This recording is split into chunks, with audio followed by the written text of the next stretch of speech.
హరే కృష్ణ. ఇప్పుడు దమయంతి తండ్రి నలచక్రవర్తిని పిలుస్తాడు. అక్కడికొచ్చి నుంచుంటాడు. నేనే నల్లుడినని అస్సలు చెప్పడనమాట. ఇప్పుడు దమయంతి మాట్లాడుతుంది. నా భర్త నన్ను ఎందుకు వదిలేసి వెళ్ళాడు? నేనేం తప్పు చేశాను? జూదానికి వెళ్ళమని నేను చెప్పలేదు. మాయాజూదంలో ఓడిపోయాడు. అప్పటికి నేను ఆపమని చెప్పాను. కానీ ఆపకుండా ఆడి ఓడిపోయాడు. కట్టుబట్టలతో అరణ్యానికి వెళ్ళాను. దేవతలే దిగొచ్చి నన్ను పెళ్లి చేసుకుంటానన్నా నల్లుడినే ప్రేమించాను. నల్లుడినే గుర్తుపట్టి ఐదుగురిలో నేను నల్లుడికే దండేశాను, కానీ దేవతలను కూడా పెళ్లి చేసుకోనని చెప్పాను. ఇంద్రుడొచ్చినా చంద్రుడొచ్చినా నేను ఎక్కడ తప్పు చేశాను నా భర్తకని దమయంతి అడుగుతుంది.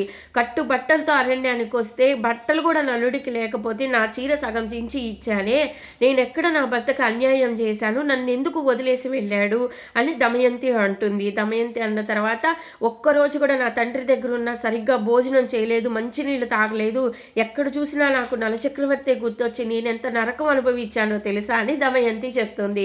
చెప్పంగానే ఇంకా అప్పుడు నలుడు ఇంకా కళ్ళు మట్టి నీళ్ళు వచ్చేసి తను ఏడుస్తుందని బాధపడి ఇంకా చెప్పేస్తాడు, నేనే నల్లుడిని అని చెప్తాడు. చెప్పి ఇంక అంటాడు, ఇంత బాధపడుతున్నావే, నువ్వు రెండో స్వయంవరానికి ఎందుకు ఒప్పుకున్నావు అని అడుగుతాడు.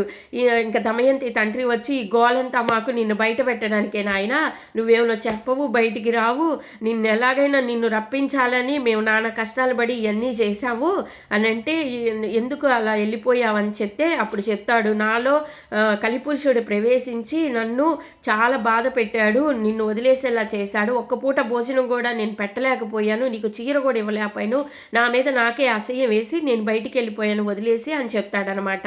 ఇంకా నలచక్రవర్తి అని చెప్తాడు. ఇంకా అప్పుడు లేదు, కర్కూటకుడిని ప్రార్థిస్తాడు. కర్కూటకుడిని ప్రార్థిస్తే ఉత్తరీయం వస్తుంది, ఆ ఉత్తరీయం పైన వేసుకుంటాడు, ఇంకా మారిపోతాడు, మామూలు నల్లుడు రూపంలో వచ్చేస్తాడనమాట. ఇంకా దేవతలందరూ ప్రత్యక్షమవుతారు. తర్వాత ఏం జరుగుతుందో చెప్తా. ఇంద్రుడు వస్తాడు, ఇంద్రుడు మళ్ళీ వరుణదేవుడు, అగ్నిదేవుడు అందరూ వస్తారు. వాళ్ళు వచ్చి ఏం మాట్లాడతారో చెప్తాను. హరే కృష్ణ.